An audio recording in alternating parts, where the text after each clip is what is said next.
Hey everybody, it is Tuesday, May 12th. You're listening to the Mo News Podcast. I'm Moshe Winunu. And I'm Jill Wagner. This is a place where we bring you just the facts. And we read all the news and read between the lines so you don't have to. Jill, how you doing? I'm good. We're in the studio together. Always a lot of fun. In surround sound. Live and direct. We were just talking about how, as of today, there is a city in the U.S. that will not see sunset for the next 84 days. It used to be known as Barrow, Alaska, our northernmost city. It's now named Utqiagvik. We checked that out.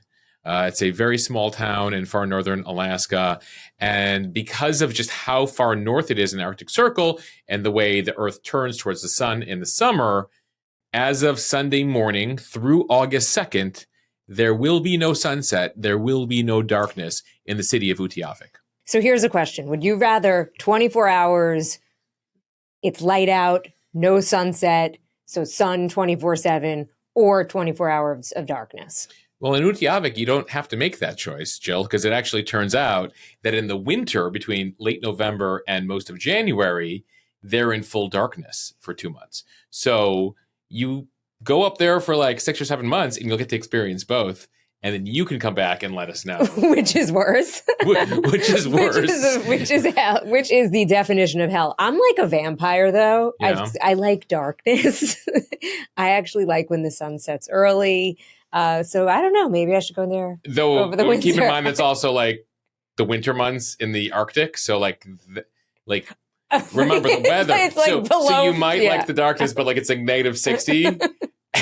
So if anyone, I know we do have some listeners in Alaska, if they've been to Utqiagvik or experienced that, we'd love to hear from you. And maybe you can help us get to the bottom of the 24 hours of sunlight or 24 hours of darkness question. All right, let's get to the headlines here, starting with the latest on the Hantavirus outbreak. The first American has tested positive and another one is showing symptoms. Moshe, you spoke to Dr. Jeremy Faust, a physician out of Harvard. Yeah, we'll have some of the highlights from that conversation. Jill, it comes as the 18 Americans who were remaining on the cruise ship towards the end there all return home. We'll break down where they are, what we know, and then what Faust told me about what we should, or right now, not be doing, and when he might be worried. But he's not right now. To Iran, President Trump says the ceasefire is on life support, and he is reportedly weighing some military action against the country. The president, by the way, heading to China tomorrow, who he has invited from the business world to come join him at the summit. Yeah, huge agenda for the U.S. and China, the world's two largest economies, two largest militaries. But will the situation in the Strait of Hormuz and Iran effectively overshadow the agenda? All right, a plan to help bring down gas prices. Could the federal government suspend its gas tax? What exactly it means and how much of a difference it might make. In other news, OpenAI is being sued over ChatGPT's alleged role in guiding the FSU shooter last year. A big question here about the ethics of these AI platforms and what exactly they're telling people who might seek to do harm. And Wordle is becoming a primetime TV show, and Savannah Guthrie has been tapped to host it. Plus, Moshe is on this day in history. As we celebrate 250 years of America, we talk about the biggest defeat of the Revolutionary War and how America would turn it around in less than a year and a half to win the entire war. Okay, starting with the latest on the Hantavirus. The first American has tested positive. Another is showing symptoms, but so far that person has tested negative. Both were on that month-long cruise from South America to Africa that is at the center of the outbreak. So let's walk through what we know. Passengers and crew began to be evacuated from the ship this weekend, and authorities from nearly 24 nations are repatriating those evacuees to their home countries under observation. The cruise ship carried nearly 150 passengers and crew from 23 countries during its voyage, and that includes about 18 Americans who were flown back on Monday. So they are now back here in the United States. They're being monitored at specialized medical facilities in Nebraska and Atlanta. Now, 16 of those people, including at least one who tested positive, are in Nebraska. All of these 16 people in Nebraska, as of this recording, are asymptomatic. 2 others have been transferred to Emory University in Atlanta. One of the people in Atlanta is experiencing symptoms, but so far is testing negative. As for the person who tested positive for the virus, Here is Dr. Angela Hewlett, a top official at the Nebraska Biocontainment Unit, who says that that person is doing well. Actually, they currently do not have any symptoms and have a good appetite, although they're very tired, understandably. So in addition to those 18 individuals, there are 9 other people that are being monitored across 6 states from California to New Jersey. They left the ship before the outbreak was confirmed on an earlier stop. Some others were exposed to it on a flight. And heading abroad, officials also confirmed overnight that a French passenger who tested positive has been hospitalized in France. So far, there are at least 10 confirmed or suspected cases linked to the outbreak, including 3 deaths. Still, health officials say the risk to the general public is low. They say the hantavirus strain linked to this outbreak does not spread easily through casual contact, although it is this rare strain that can spread from human to human, but it is through prolonged close exposure to somebody who is symptomatic. According to a CDC official, Dr. Brenton Jackson, decades of data show that this virus primarily spreads through close contact and bodily fluids like saliva, and that can include kissing, sharing utensils, or extended close exposure. But again, officials say the risk to the general public is low. Moshe, I know you spoke to Dr. Jeremy Faust. He is a physician out of Harvard, and he has spent a ton of time in epidemiology. What did he say? Yeah, right now, there are a lot of medical officials across the country who are trying to get smart on hantavirus. It is a very rare disease, and in most cases, it is directly transmitted from a rat to a human. This human-to-human strain, this Andes strain, is the one that's in focus here, though. And so even the question as to how it spreads, this idea of sustained contact or close contact, there are a lot of questions that people understandably have, which is like, define sustained, define close. How long are we talking about? And it really depends here because we don't have this is going to be the first large-scale study in the Andes strain of the hantavirus, especially given the global nature of this. I'm going to get into the most well-studied recent outbreak in a second here in Argentina. But first, I asked Dr. Faust, and we'll have this full conversation later on the podcast feed, to sort of lay out the big picture here. Whether, and many of you asked this, we should be changing any of our behaviors, whether what the guidance says right now. Some of you asking, is it time to buy toilet paper? I can't. Should I be? I'm still traumatized. Well, that's it. We have PTSD, understandably, from what happened in COVID. And the bottom line is, this is not COVID. Here is Dr. Faust on what we need to or not need to do right now. The average person doesn't need to change their behaviors. The average person needs to be grateful that we have a CDC that wasn't completely gutted, that we have an infrastructure like these special pathogen receiving units that get funding to stay open just for moments like this. And they should also realize that as we learn things, that is not a sign that we are changing our mind and that we're flip-flopping and that we're saying one thing one day and one thing the next.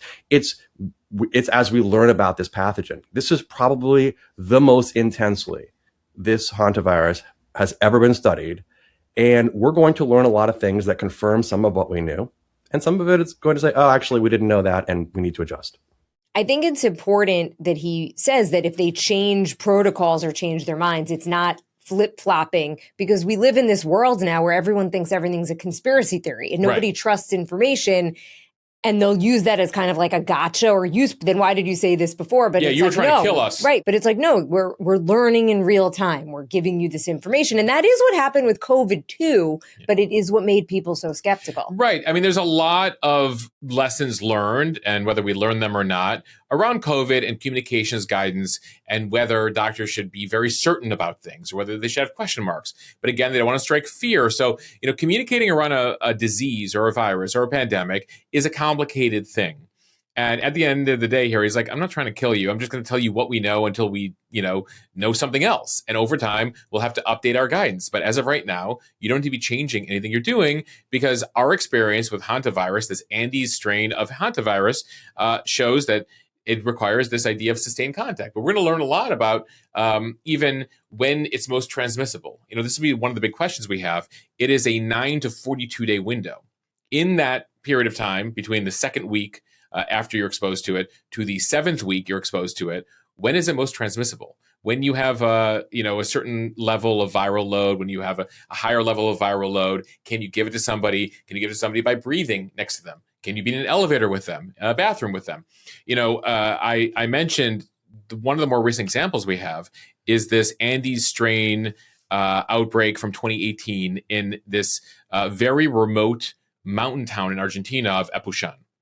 And effectively what happened there is at the end of that outbreak, 11 people would die, dozens would be infected here.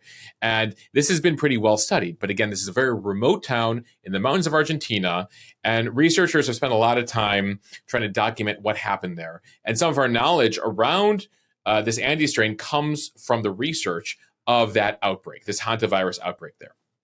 And effectively, there was this birthday party that was attended by 100 people. And one man who had developed a fever that same day went to that birthday party. He was there for 90 minutes and ultimately gave it to 6 people while he was there, including a couple people that he sat a foot away from and a couple people he sat 4 feet away from. And so how much contact happened there, I think there's some studies done, but certainly there are a couple questions that you would ask about that, which is, well, how much time did he spend with them? What day of the virus was he on? And was it sort of just a unique scenario that he happened to be sort of the most contagious that day? And how long was he that contagious for? Was it just sheer bad luck that he happened to have that birthday party that day? Now, we now have a very global, wide-scale scenario playing out here of this cruise ship with 150 people from 23 different countries. Obviously, tragically, we've had 3 people die so far. All 10 suspected cases or confirmed cases are from that cruise ship. And thus far, luckily, we have not seen anyone who came into contact with people on the cruise ship get it. Not yet. Now, Faust says he won't be surprised if more people get it. But ultimately, this is not just COVID, where like from day 0 to day 3, you suddenly had a huge viral load and you're giving it to an average of 3 people that you came into contact with. The situation here with Hantavirus, this Andes strain, is from day 9 to day 42, though he does say there's a new study that says you could start to feel it within day 4 through day 40. I mean, that is a long period of time. And what is the amount of viral load you need to have and contact you need to have to give it to somebody? For the most part, right now, doctors like him are saying this is very different from COVID. This is not as quickly contagious. The virus is a very different thing. And one would hope, since it's been isolated mostly to this cruise ship, and they've identified these people, and as you mentioned, we brought those people back, at least the 18, the Americans, and every country's sort of doing the same thing here, and the 9 previous people are being monitored. There are CDC folks who are in touch with them. But one of the questions I bring up in the interview, and you can listen to it, is I was like, well, are they living with their kids right now? Are they sleeping with their spouse? Is their spouse going to work? Is their spouse going to a party? Ultimately, does one of the people in that house think they have allergies, but they happen to be, having... Right. There are a lot of questions around all of that are totally understandable. But so far, it's the high-risk contact that have gotten Hantavirus. And so doctors are not surprised by any of this. Here's a bit more of Faust talking about my big question. I think the big question all of us will have is, when should we be worried about this? I absolutely expect there to be more cases. That seems likely. And if that doesn't happen, then I'll be pleasantly surprised. What I think we should expect, and this is important in terms of our threat assessment, is are those cases what anybody would consider a high risk contact?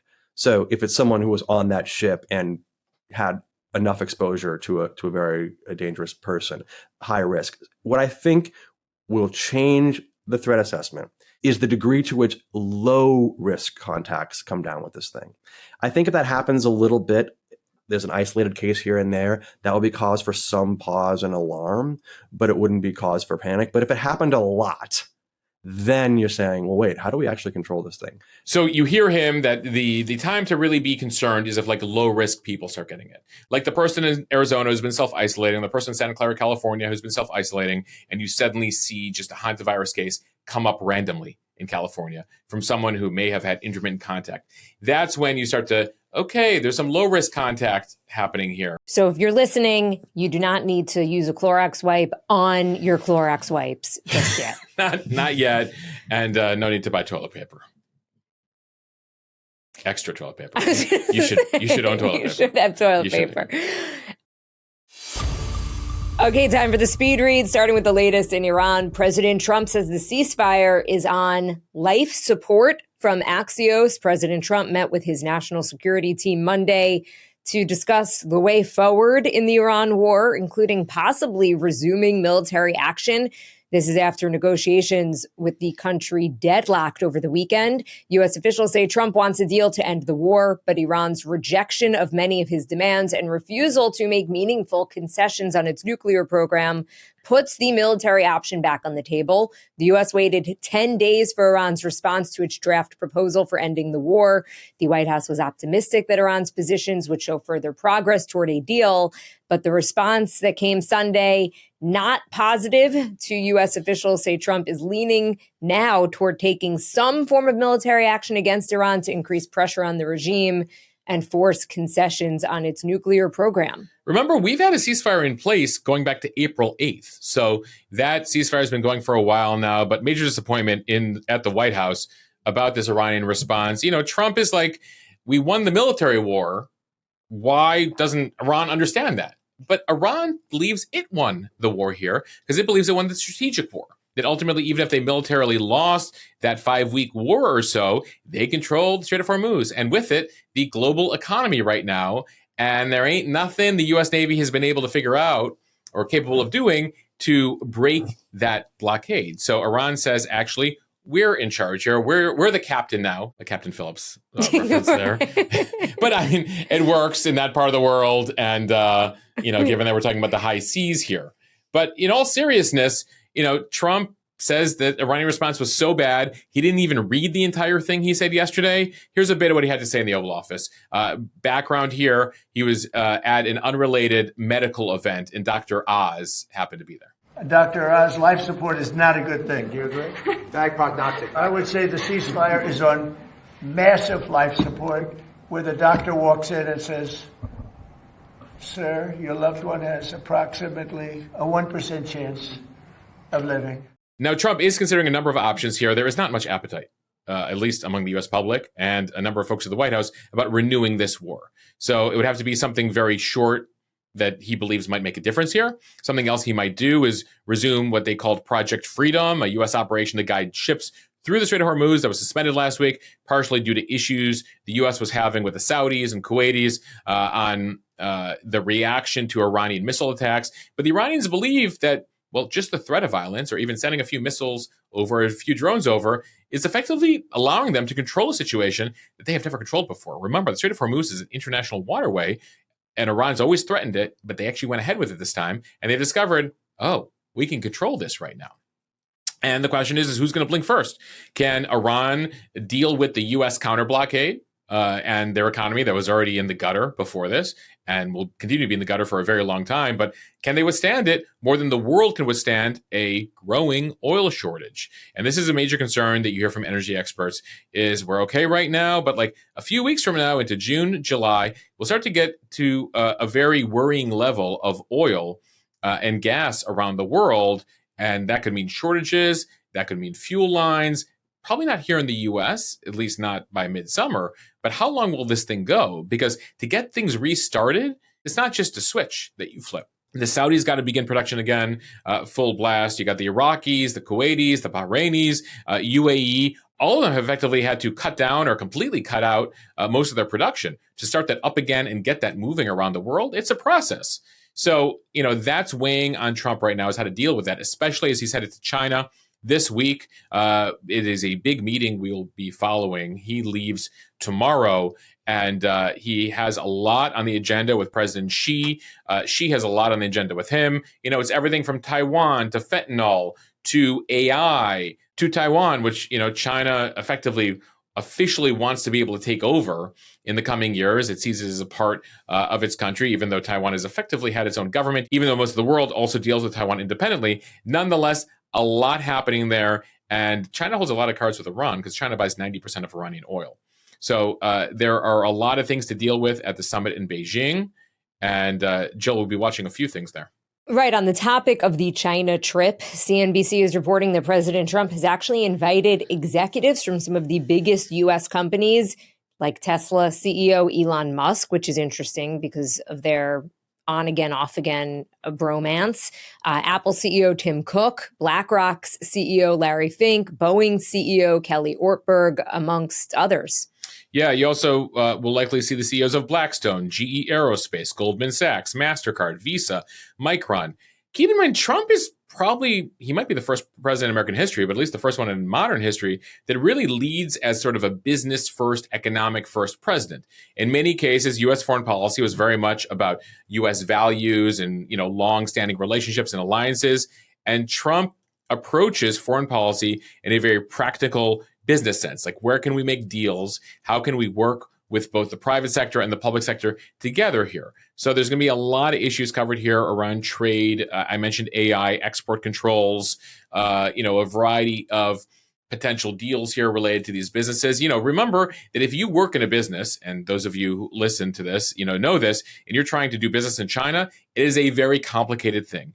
It might take years, it might take decades to break into the Chinese market. The Chinese government has full control over the economy there. So the ability here to make deals, especially around AI, we're in an AI war with the Chinese of who's going to make progress first, who's selling people certain chips, all of that super, super important. Noticeably absent from this summit, the CEO of NVIDIA, the $5 trillion company. He said on CNBC last week, we should let the president announce whatever he decides to announce. If invited, it would be a privilege. It would be an honor to represent the U.S. There have been a lot of complicated things that we can get into in another podcast around NVIDIA and China. But this is going to be super interesting to watch towards the end of the week here. Also on the Iran front, when it comes to gas prices, from CBS News, Trump said on Monday that he will pause or reduce the 18-cent per gallon federal gas tax as U.S. gas prices continue to climb. They're now about $4.56 a gallon on average, of course, tied to disruption from the Iran war.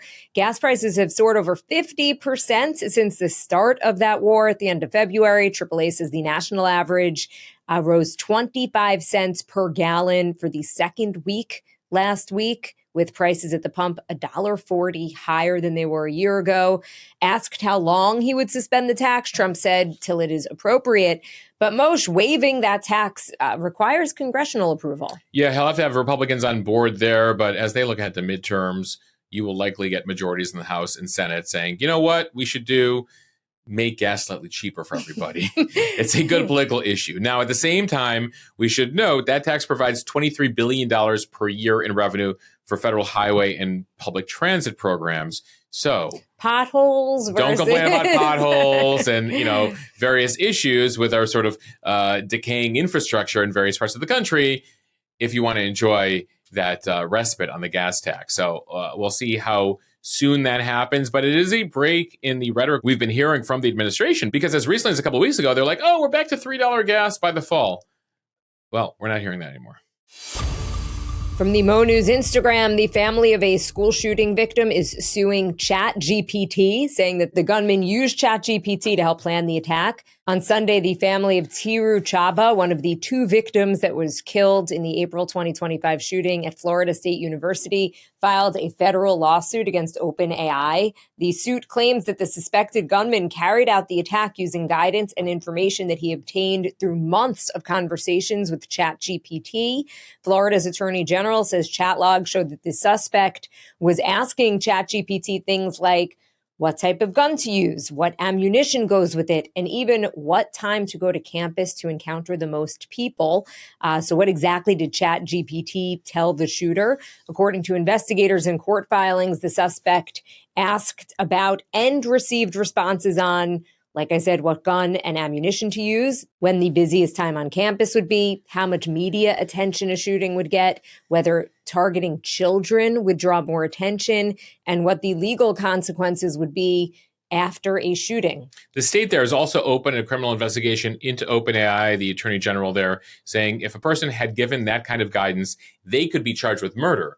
So the fact that AI is giving it, like, should there be ramifications here? And should it lead to new regulations in the way AI operates when they're asked certain questions around crimes? And we were talking about this, whether it comes to self-harm or health issues, eating disorders. What is the line between answering those questions? We know the thing about AI, it could speed up the Googling effort by minutes, hours, days, weeks, depending on what you're looking for.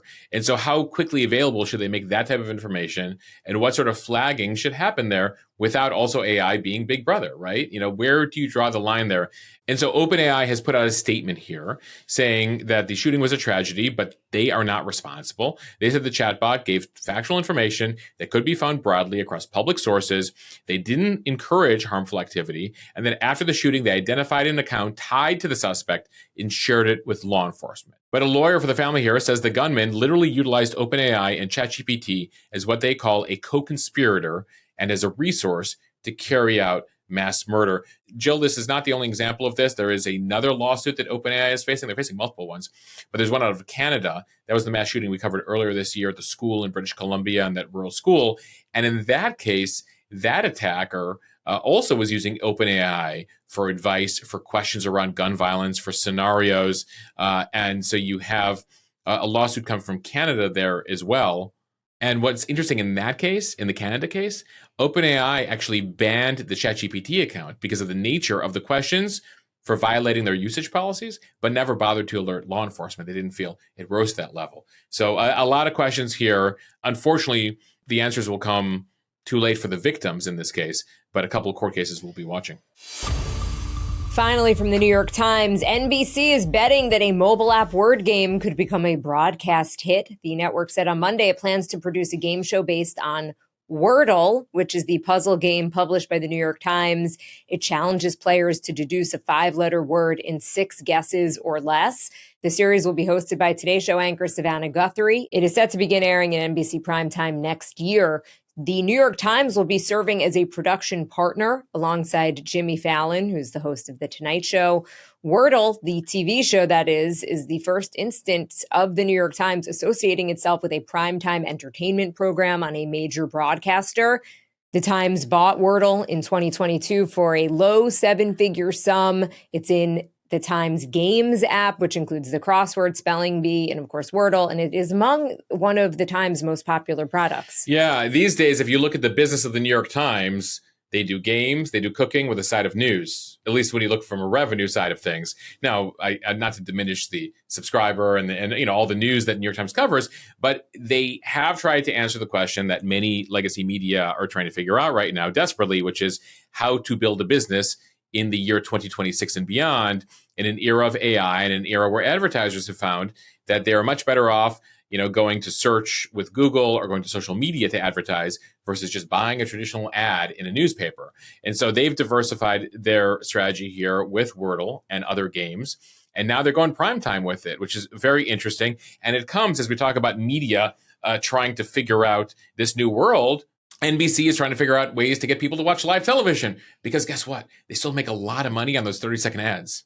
I was doing it at the CBS Evening News, to make the same amount of money for a 30-second ad on the CBS Evening News for the live several million viewers that we had, we would need like tens of millions, maybe hundreds of millions of YouTube views for one ad. And so the economics still don't work out. So it's very interesting here to see from a business sense, this is sort of the New York Times strategy of diversification and sort of NBC at the same time being like, how do we work together here to help ourselves and help ourselves economically at a time where we're trying to move the needle when it comes to the business? And so enter a live game show. Enter Wordle, the primetime show. Because that's the thing is we watch all these dramas and comedies on streaming now. So what are the few things left on television to get you to watch live? You got sports. You got news, and you got game shows. There's a family element to it. You can certainly stream those as well.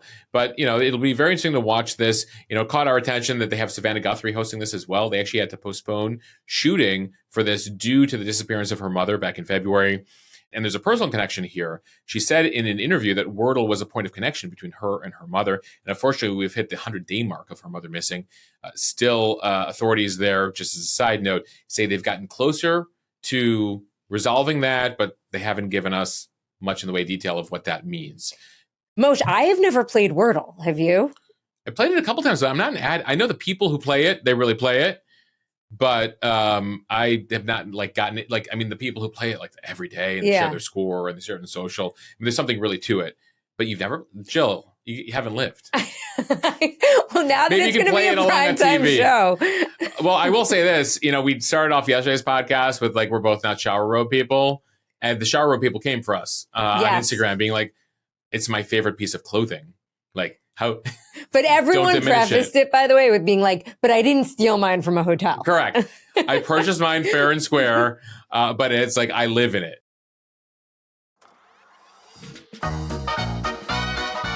We end every podcast with On This Day in History. And we go back to this day in 1780. Revolutionary War buffs might know about this, but this was actually the date of the worst defeat of the American Revolution for the U.S. side.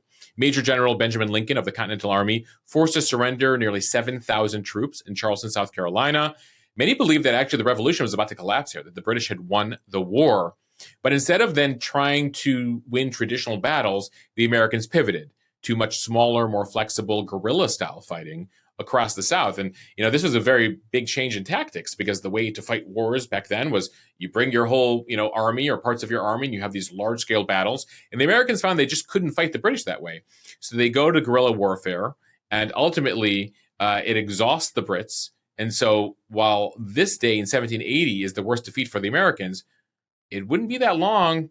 Less than 18 months later, the Americans officially win at Yorktown and win the revolution.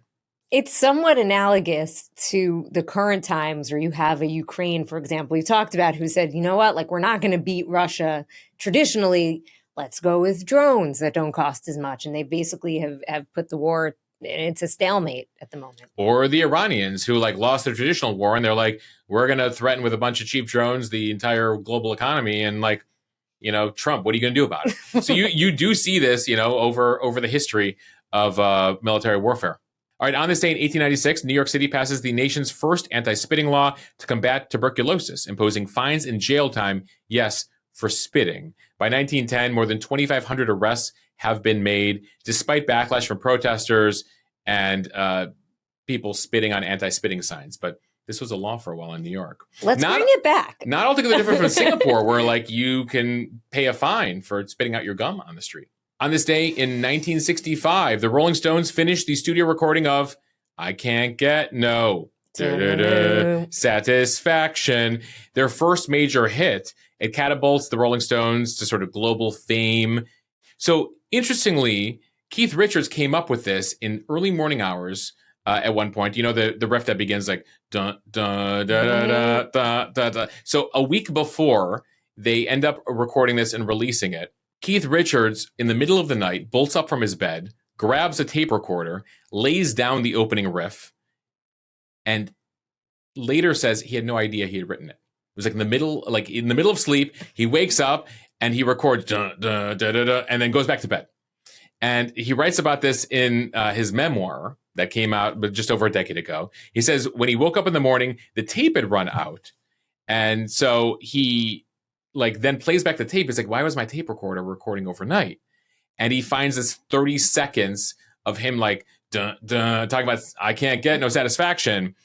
And then he hears on the tape, after the 30 seconds of his riff, snoring again for 45 minutes. So you never know. These artists are very talented. They just wake up with the riff in the middle of the night. And one of the most famous songs of all time was Keith Richards. And he had no idea that he'd come up with it. It's like they say, keep a notepad next to your bed. Totally. You never know when you're going to come up with the next satisfaction or maybe the next great novel. There you go. By the way, not dissimilar from the famous NBC and NBA tune by John Tesh. Yes. He left it on his answering machine because he was inspired one night in France. He calls kids back in the day, you had no way to record things. So he called his answering machine at home in California and recorded the song that goes do do do do do do do do do do do do do do, which NBC just brought back. Anyway, that was Tesh in the middle of the night. Now he remembers this because he called his answering machine to lay it down, but he had been assigned by NBC, come up with our new tune. We just got NBA rights. And that's how he came up with it. See what we had to do before smartphones? I need to keep that notepad for great ideas for this podcast. All right. Thank you guys for listening to the Mo News podcast. If you like what you hear, please share this with your friends. It will help us grow. Follow us, subscribe so you do not miss an episode, and review us kindly in the App Store. Those reviews really do help. And if you value our news coverage, consider joining the Mo News Premium community. Yes, Mo News Premium is a way to support us here at Mo News. A lot of benefits there. Check it out over at mo.news/premium. All right, everyone. See you back here tomorrow. How I raise a Thank you for listening to the Bonus Podcast with Jill and Rose.